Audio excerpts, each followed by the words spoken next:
میں نے یہ روایت پڑھی، کتابوں میں پڑھی کہ جناب زینب کی نماز شب کہیں چھوٹی نہیں، نہ دربار میں نہ زندان میں،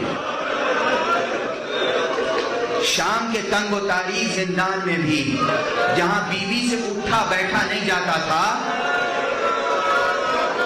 وہاں بھی نماز شب نہیں چھوٹی۔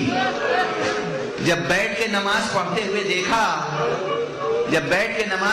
دیکھا امام نے، سید سجاد علیہ السلام نے، تو پوچھا پھوپھی اماں ذرا یہ بتائیے آج تک میں نے آپ کو بیٹھ کر نماز پڑھتے ہوئے نہیں دیکھا، کیا سبب ہے آج بیٹھ کر نماز پڑھ رہی ہیں؟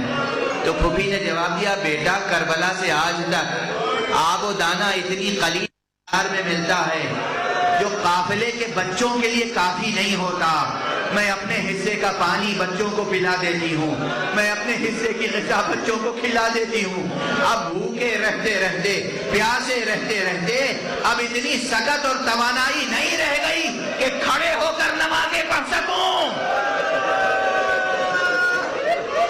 سن رہے ہیں عزیز، سن رہے ہیں عزادار، میری مائیں اور بہنیں سن رہی ہیں، بچیاں سن رہی ہیں اور آپ سن رہے ہیں۔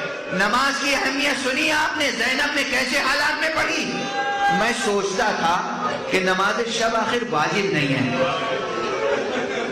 نماز شب واجب نہیں ہے، پھر یہ روایت میں آیا کیوں کہ جناب زینب کی نماز شب بھی ترک نہیں ہوئی۔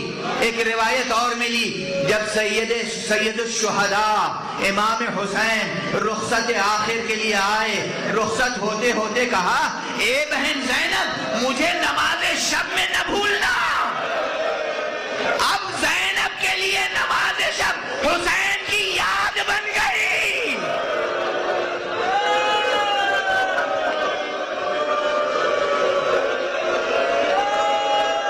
حسین کی یاد ہے، یاد، ماتم بھی حسین کی عزاداری ہے، نماز شب بھی حسین کی عزاداری۔